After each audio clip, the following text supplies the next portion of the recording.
Joining us now from Washington, Democratic Congressman from North Carolina, Heath Shuler, and Republican Congressman from Idaho, Mike Simpson. They are behind a bipartisan effort urging the supercommittee to go big, calling on it to cut the U.S. debt, now standing at more than $15 trillion by more than $4 trillion. That's what the cuts they want. Let's start with Congressman Simpson. So, Congressman, you believe that new revenues are central to Congress's efforts to reduce the deficit. If you can't do tax hikes, where are you going to get this money? Well, there's a variety of different proposals, and nobody, no organization or commission or anybody else has suggested that you can get to $4 to $6 trillion without additional revenue. So while many of us that have signed on to the Go Big Coalition are in favor of revenue increases, that doesn't necessarily mean we're in favor of increasing tax rates, particularly at this time. But you can actually get it by eliminating all of the loopholes that are in the tax code and those types of things. Some people will call those tax hikes. I don't do that. So I think if we lowered the rates and created a more pro-growth tax policy and eliminated all of those exemptions underneath, or at least a majority of them, you'd get additional revenue. All right, Congressman Shuler, and then I'll throw it around the table. I'm just wondering, though, because if you're willing to go after Medicare and Social Security, the question is, how deep are you willing to go in those cuts? And if, for example, Congressman Simpson would give a little on tax hikes, would you go deeper? I mean, is there a negotiation to be made here? I certainly think we have to. In order to keep the entitlement programs that we have, in order to save those, we have to make drastic changes in overhauling both Social Security, Medicare, Medicaid. In order to protect the programs that we actually have, we're going to have to make sure that they're solvent. And presently, right now, we're going down the path that will not allow it to be solvent in the future. The cost is just too expensive for the amount that was given back to each individual. And so we have to do something big, and that's everyone has to have concessions, and we have to have compromise. And that's why Mike and I, along with our working group and working with the Gang of Six, we put over 150 members now have signed on to a Go Big coalition that says, $4 trillion plus in savings. Yeah, but doesn't going big meaning concessions on both sides on every level? Mike Barnacle, I don't understand how you can leave things out of this equation.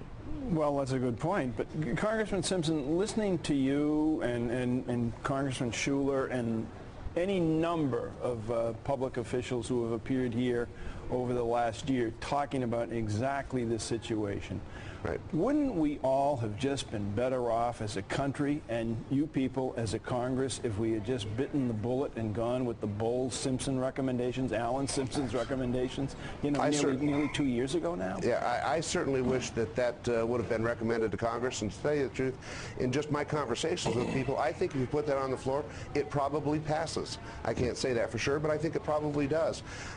Most people here, I think, are willing to take a tough vote, and it's going to be a tough vote no matter what comes out of the super committee or what proposal to address our fiscal situation is. It's going to be a tough vote.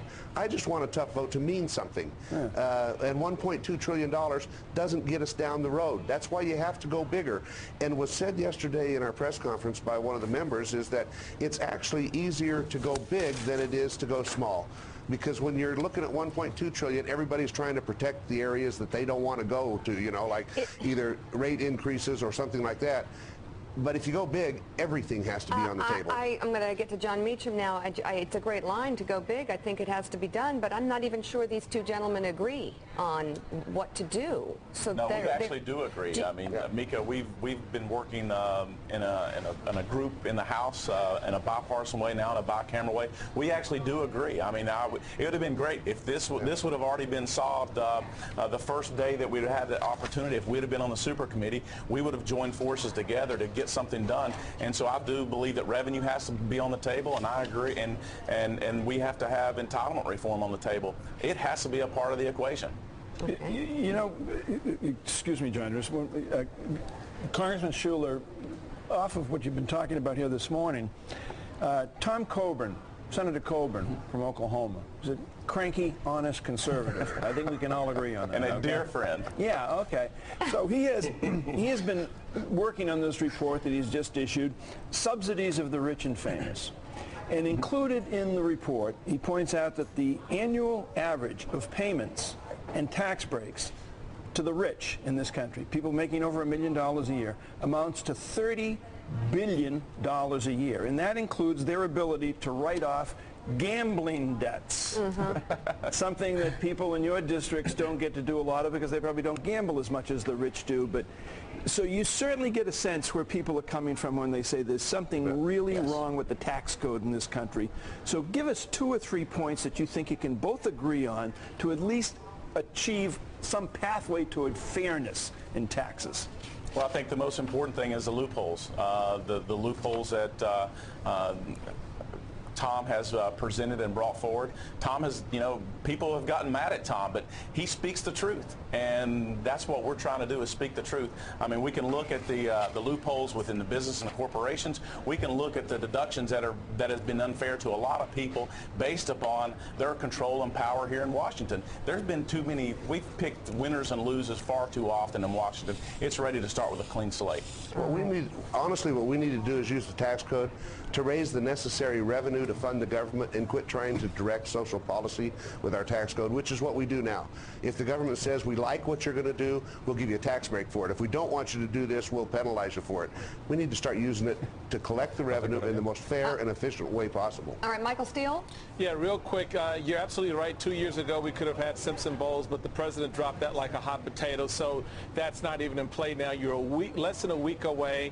Democrats are waiting for Republicans. Republicans are waiting for Democrats. Neither one of you are Godot.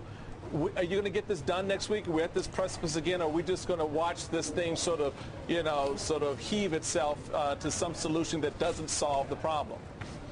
I think we have to get it done. I think the consequences of not doing it are too severe to this economy. So I think we do have to get something done. One thing I've noticed in Congress in the years I've been here is that when you set a deadline, you generally run up against that deadline before you get a deal. So I expect them to keep working, and I'm optimistic that they'll come up with something. And Jeb Hensarling said it this morning, Dementia Ribbon, put something on the table. Put the Gang of Six proposal on the table. Put something on the table that's big. Let's not just settle for $1 trillion. All right, gentlemen, thank you very much. A lot to talk about. We appreciate your coming on the show. Coming up, Thanks, inside information on Capitol Hill. We're going to